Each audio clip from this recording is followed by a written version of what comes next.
Right. Where is it? Yeah, Tuesday.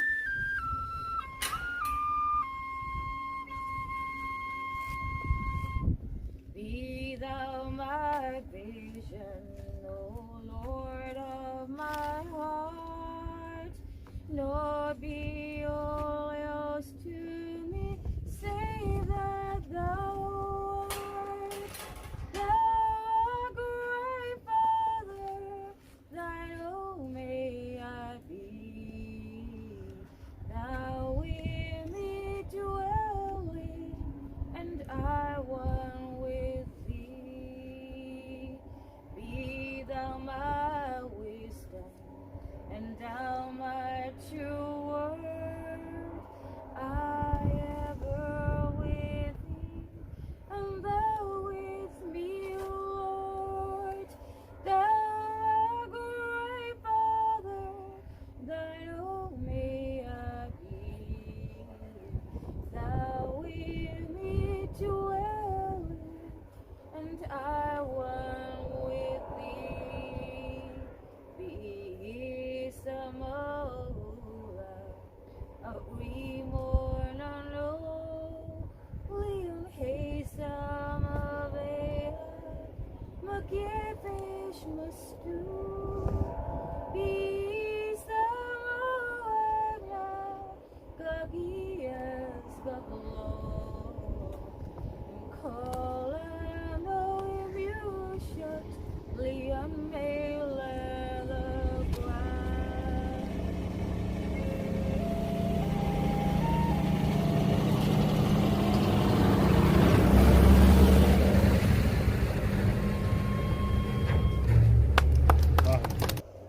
Look, Mathew or Donnabháin.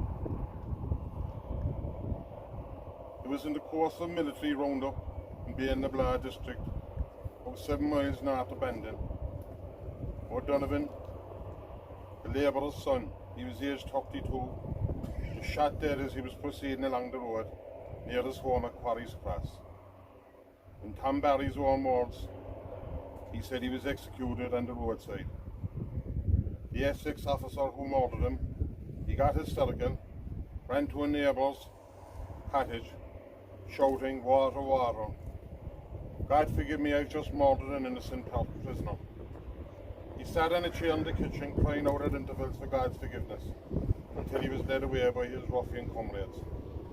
2 priests from Newcestown administered the last rites to Donnabháin before he died. Mathew Donnabháin, the brother of the victim and captain of Quarry Cross Voluntary Company, later recorded what was for him and his family, especially about mid-June 1921.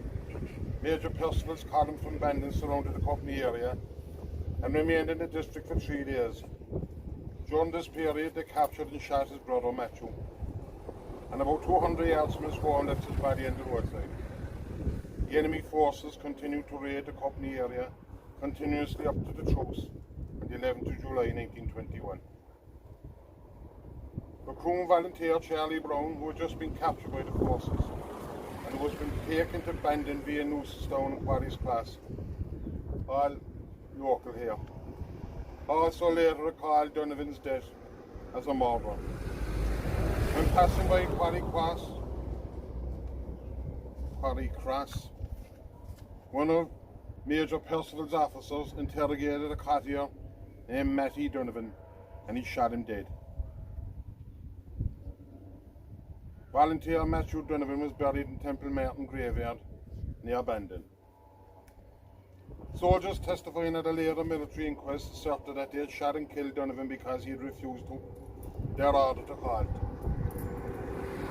They further explained that the mobile column being on the march, it was not possible for them to bring the deceased in, so no report of his death was subsequently made by his relatives, and it was not known where the body had been taken. Mathew Donnabháin, the victim, he was his younger brother, told the Bureau of Military History about his background and early volunteer activity. I was born at my present address, Quarry's Cross, Crookstown, June 1897. My parents were farmers. I was educated at Mount Pleasant National School until I reached the age of 15, when I left school to go to work on my parents' farm.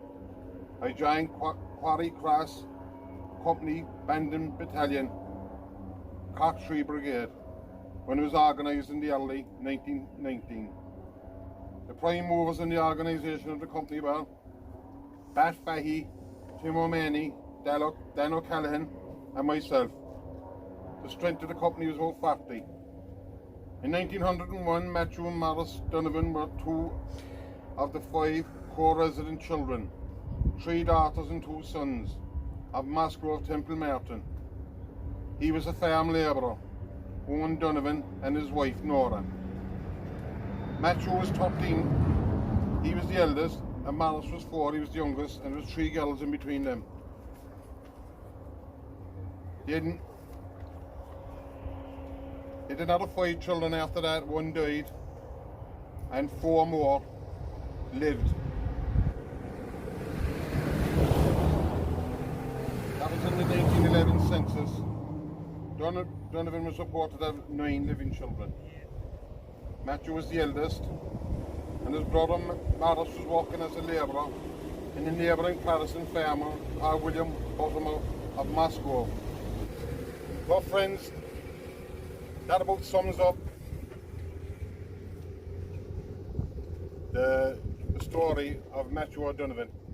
It's short, but you must realise the people at that time, they were only ordinary people. They were farm labourers. But the main thing is, what was discovered was the brutal way in which he was just murdered at the side of the road. And as we can see today, the farmers are bringing in the silage. So it was at this time of the year, probably bringing in the hay, and people were busy, and he's just going along the road, and they jumped out of the lorry. Well, they said they were on 41, and they just picked on him, and they just shot him just because they asked him what his name was, and he could have been tired, God only knows, he just might want to talk to him, and just out of the blue they shot him dead, which is not unusual for him, as we know. But after so many of the volunteers now, and if you ask me, they were just picking off the ears like rabbits. So, with that, I think we've nothing else to do now, and he's around the